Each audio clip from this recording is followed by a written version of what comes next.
د سوات سیند د اوبو سره د محمد هلال آشنایي د ماشومتوبه ده.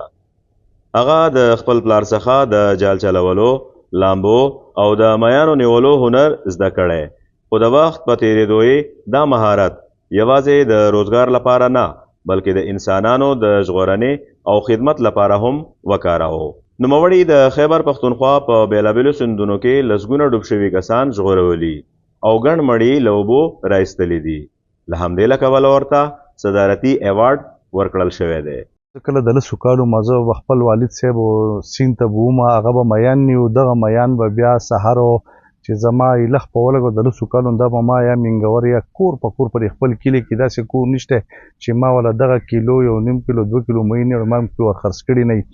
بیا که باران منګوري ته به وړو نو دا هغې 40 دوکانه زه د خپل والد صاحب سره ځم، هغه د سیند دا کار کو په سیند کې چې به څوک ډوب شو یا به څوک ژوندی داسې و نو هغه به راپورېستو. د انسانانو د خدمت ترڅنګ محمد هلال د چاپیریال ساتنې ته هم ځانګړې پاملرنه کوي.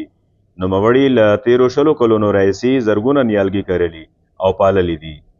د خپل کلي کوڅې او لارې هم پخپله پاکوي او هر ځل د نیالګیو د کمپاین پر مهال د کرلو لپاره مناسب ځایونه ټاکي. دا وطن او دا خاوره دا زمونږ وطن دی، دا به موږ آبادو او دا زمونږ د ټولو ذمهواري ده، دا زمونږ د ټولو خلکو فرض دی.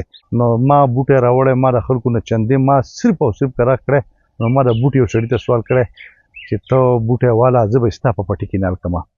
محمد هلال د خدای خدمتګار تنظیم فعال غړی او د خپل تحصیل سالار هم دی.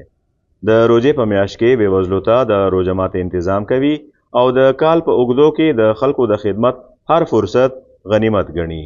د هغه ژوند دا ثابتوي چې رښتینی اتل هغه څوک دی چې د شهرت لپاره نه بلکې د انسانیت، ټولنې او چاپیریال د خدمت لپاره ژوند کوي.